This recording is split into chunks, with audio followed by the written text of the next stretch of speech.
बांग्लादेश एक बार फिर खौफ, साजिश और सत्ता संघर्ष के साए में है। देश की सत्ता पर बैठा मोहम्मद यूनुस, जिन्हें सेना की मदद से अंतरिम सरकार की कमान मिली, अब उसी सेना के निशाने पर है। भारत के साथ रिश्ते तल्ख, पाकिस्तान और चीन से बढ़ती नजदीकियां और लोकतंत्र की अनदेखी। क्या मोहम्मद यूनुस देश को अराजकता की ओर धकेल रहे हैं, या ये सब एक बड़ी राजनीतिक चाल का हिस्सा है? क्या बांग्लादेश फिर एक बार सत्ता पलट की कगार पर है? क्या सेना दोबारा लेगी कमान? आज के इस विशेष रिपोर्ट में हम आपको दिखाएंगे बांग्लादेश के बदलते राजनीतिक समीकरण, बिगड़ती कानून व्यवस्था, भारत से रिश्ते तल्ख, चीन पाकिस्तान से बढ़ती नजदीकियां और देश में उथल पुथल का दौर। चलिए शुरुआत करते हैं। नमस्कार, मैं हूं आपके साथ राबिया और आपने देखना शुरू कर दिया है न्यूज़ नाउ। बांग्लादेश में शेख हसीना के सत्ता पलट के बाद जिस सेना की मदद से मोहम्मद यूनुस बांग्लादेश की सत्ता में आए थे, आज वही सेना मोहम्मद यूनुस को दिसंबर से पहले देश में आम चुनाव करने के लिए दबाव डाल रही है और मोहम्मद यूनुस को यह बिल्कुल भी मंजूर नहीं है। और यही वजह है कि मोहम्मद यूनुस और बांग्लादेश सेना आमने सामने है। बांग्लादेश एक बार फिर राजनीतिक उथल पुथल के दौर से गुजर रहा है। शेख हसीना के सत्ता पलट के बाद बनी अंतरिम सरकार के प्रमुख मोहम्मद यूनुस पर सेना और विपक्षी दलों का दबाव बढ़ता जा रहा है। सेना प्रमुख जनरल वकार उज जमान ने दिसंबर 2025 तक आम चुनाव कराने की मांग की है, ताकि 2026 की शुरुआत में देश में एक निर्वाचित सरकार स्थापित हो सके। लेकिन इस्लामी कट्टरपंथी मोहम्मद यूनुस देश के कट्टरपंथी मुस्लिम संगठनों और छात्र संगठनों की मदद से लंबे समय तक सत्ता में बने रहना चाहते हैं। मोहम्मद यूनुस ने भले ही इस्तीफा देने की मंशा जताई है, लेकिन इसके पीछे उनकी सोची समझी रणनीति भी हो सकती है। शेख हसीना के देश छोड़ने के बाद बांग्लादेश में अस्थिरता का माहौल है। हिंसक प्रदर्शनों और कानून व्यवस्था की बिगड़ती स्थिति के बीच सेना ने सड़कों पर मोर्चा संभाल लिया है।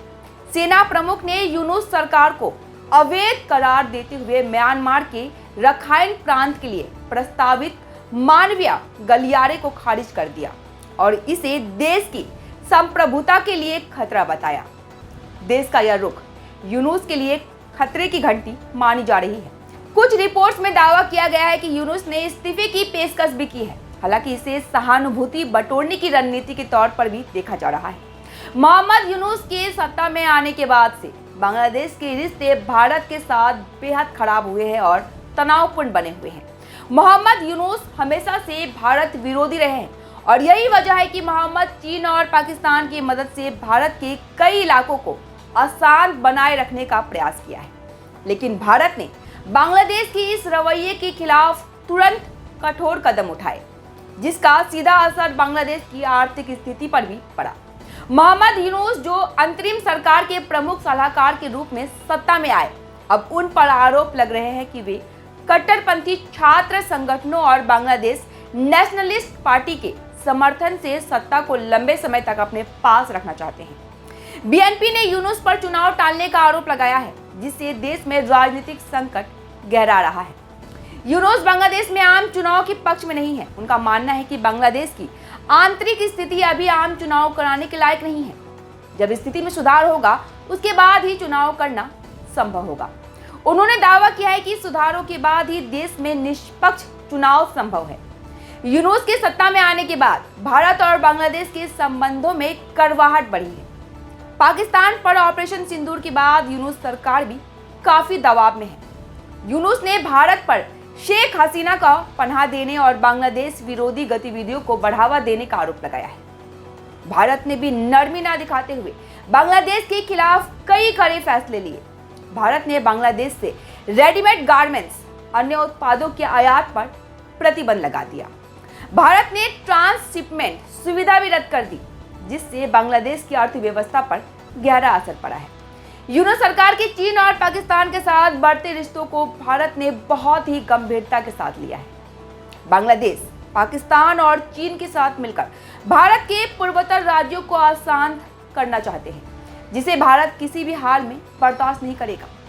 एक और जहां मोहम्मद यूनुस से अपना देश ही नहीं समझ रहा है, तो वहीं दूसरी ओर वह भारत के साथ आखिर क्यों पंगा ले रहा है, इसे लेकर भी सवाल उठ खड़े हुए। बांग्लादेश के डामाडोल स्थिति के बीच प्रधानमंत्री नरेंद्र मोदी 29 मई को भारत बांग्लादेश सीमावर्ती अलीपुरद्वार में एक जनसभा को भी संबोधित करेंगे।